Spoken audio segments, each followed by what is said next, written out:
और चलिए सीधे आपको अयोध्या लिए चलते हैं, जहां पर मिल्कीपुर उपचुनाव प्रचार प्रसार के लिए मुख्यमंत्री योगी आदित्यनाथ यहां पर पहुंचे हुए हैं।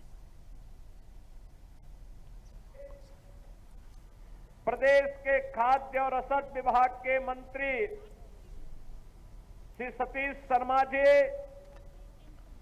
महापौर पंडित गिरीश पति त्रिपाठी जी, माननीय विधायकगण श्री रामचंद्र यादव जी, वेद प्रकाश गुप्त जी, अमित सिंह चौहान जी, जिला पंचायत अध्यक्ष श्रीमती रौली सिंह जी, पूर्व सांसद श्री लल्लू सिंह जी, पूर्व विधायक श्री गोरखनाथ बाबा जी,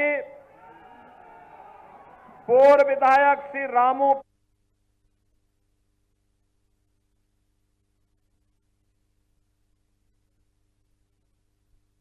मुझे प्रयागराज का महाकुंभ याद आ रहा है। मैं परसों ही हमारी पूरी कैबिनेट, सभी मंत्रीगण प्रयागराज में मां गंगा, मां यमुना और मां सरस्वती के पावन त्रिवेणी के संगम पर हम लोगों ने डुबकी लगा करके पुण्य के हम भागीदार बने। बहनों और भाइयों, कितना आनंद आ रहा था और कितने हम सौभाग्यशाली हैं।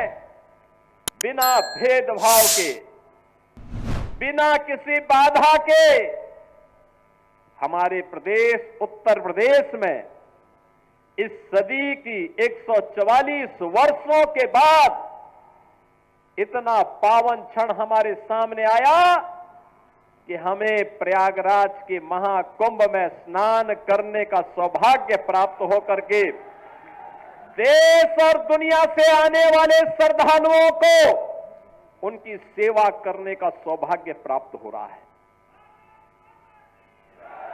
आप याद करिए, पिछले 10 दिन के अंदर, पिछले 10 दिन में प्रयागराज में 10 करोड़ श्रद्धालुओं ने पावन त्रिवेणी के संगम में स्नान किया। 10 करोड़ लोगों ने। दुनिया के तमाम देशों की आबादी 10 करोड़ नहीं है। और 13 जनवरी से 26 फरवरी के 45 दिनों के अंदर महाकुंभ में जो स्नान होगा, बहनों और भाइयों, ये 45 करोड़ श्रद्धालुओं की आने की संभावना है। 45 करोड़ आबादी दुनिया में केवल 2 देशों की है। 45 करोड़ से ज्यादा, एक भारत की है और दूसरा चीन की है। बाकी दुनिया के जितने भी देश हैं, लगभग 200 देश हैं, उन 200 देशों की आबादी 45 से 40 करोड़ से कम ही है। हम उत्तर प्रदेशवासी, भारतवासी सौभाग्यशाली हैं। ऐसे ही नहीं, हमारे ग्रंथों ने लिखा है कि दुर्लभम भारते जन्म मानुषम तत्र दुर्लभम। भारत में जन्म लेना दुर्लभ है और उसमें भी मनुष्य के रूप में जन्म लेना और भी दुर्लभ है। और प्रयागराज महाकुंभ इस बात का एहसास करा रहा है। पूरा देश, पूरी दुनिया, हर सनातन धर्मावलंबी बिना जाति के, बिना पंथ के भेदभाव के एक संगम में स्नान कर रहा है, गौरव की अनुभूति कर रहा है। मां गंगा का आशीर्वाद, भगवान प्रयागराज का आशीर्वाद उस संगम के माध्यम से प्राप्त हो रहा है। और संगम का एक ही संदेश है, महाकुंभ का एक ही संदेश, या त्रिवेणी का एक ही संदेश, एकता से ही अखंड रहेगा ये देश, एकता से ही अखंड रहेगा ये देश। बहनों और भाइयों, एकता, एकता के मार्ग में सबसे बड़ी चुनौती है जातिवाद,